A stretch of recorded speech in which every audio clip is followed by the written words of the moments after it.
साथियों, हमें ऐसा लगता है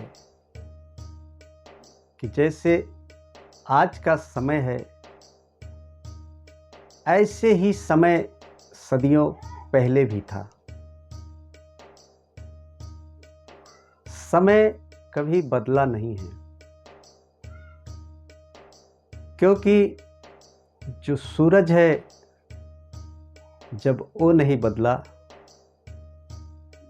आकाश नहीं बदला, चांद और सितारे नहीं बदले, रात और दिन नहीं बदला, धूप और छांव नहीं बदला, ठंडी और गर्मी नहीं बदली, वर्षा ऋतु नहीं बदले, ऋतुओं के 4 मौसम नहीं बदले। तो कुछ लोग कहते हैं कि समय बदल गया है। नहीं, समय वही है, लेकिन लोगों के सोच और विचार, देखने का तरीका, सुनने का तरीका और बोलने का तरीका,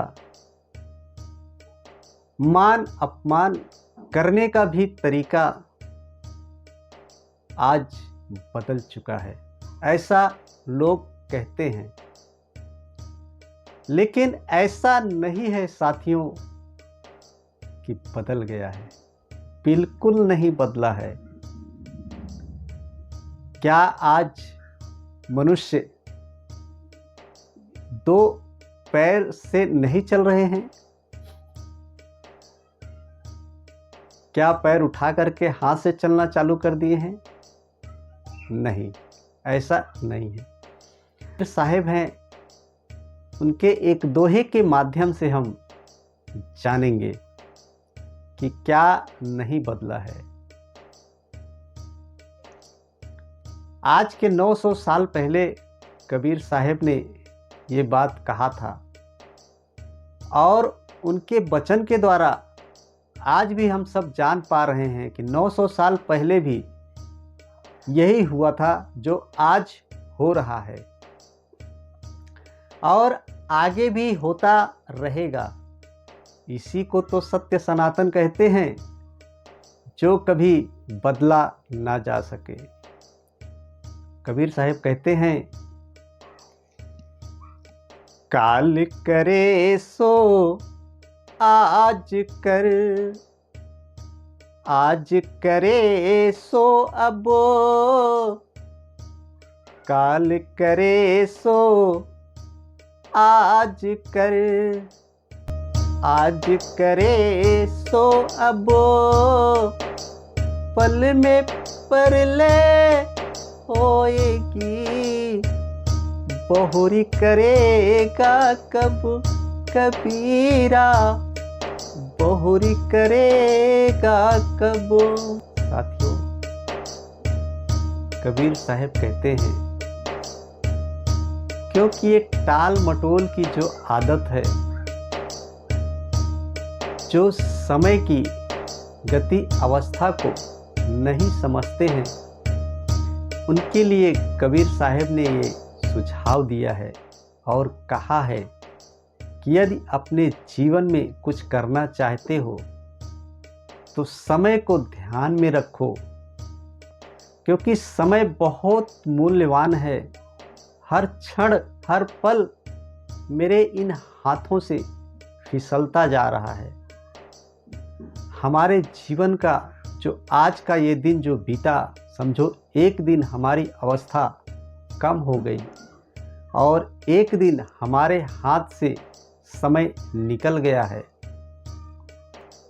तो उनके लिए कबीर साहब कहते हैं, आज कल करे सो आज कर। टाल मटोल करने वालों के लिए ये बात कबीर साहब ने कहा है। कल पर मत टालो, समय बहुत कम है। जो कल करना है आज ही कर डालो, जो आज करना है वो अभी कर डालो, क्योंकि हमारे इस जीवन का कुछ पता नहीं है। काल करे सो आज कर, आज करे सो अब, पल में परलय होएगी।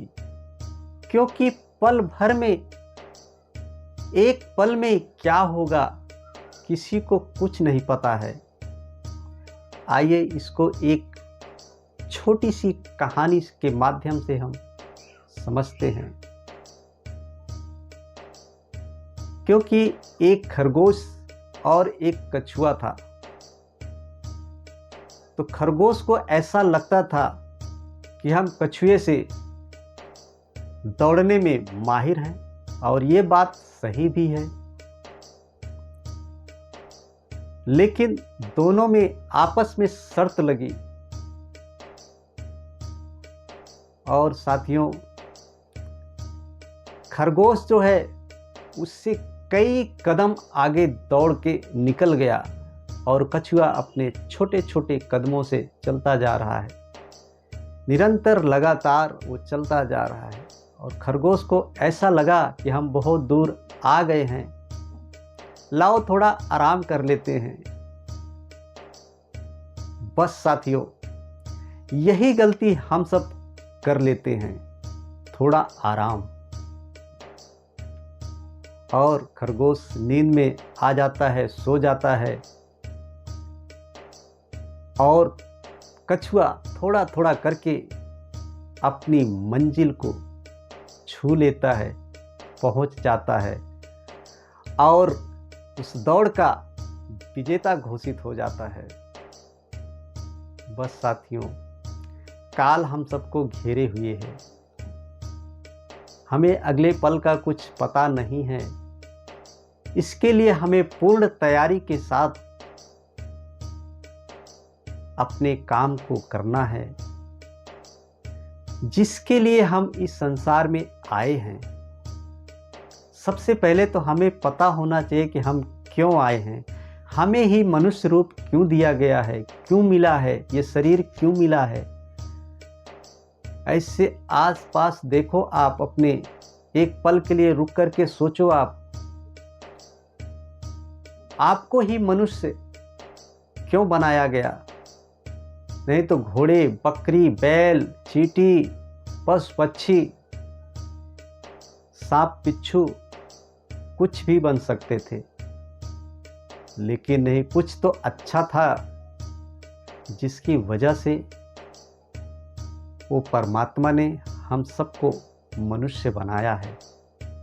और ये मनुष्य शरीर ही ऐसा है कि इसके द्वारा ही हम, ये मनुष्य शरीर ले करके ही हम उस परमात्मा से मिल सकते हैं, उसकी हम आराधना कर सकते हैं, उससे हम याचना कर सकते हैं, उससे हम प्रार्थना और विनती कर सकते हैं। सोचो, हमारा ये शरीर किसके लिए मिला है। तो समय रहते हुए हमें सचेत हो जाना चाहिए, अपनी बुद्धि से, अपने ज्ञान से चिंतन मनन करना चाहिए, जिसकी वजह से हम उस परमात्मा का सही दर्शन कर सकें और उसे पा सकें। अपने समय का सदुपयोग करते हुए बस उस परमात्मा की शरण में चले जाएं। इसी वाणी के साथ दीजिए ब्रजेश गौतम को इजाज़त। जय कबीर साहिब की।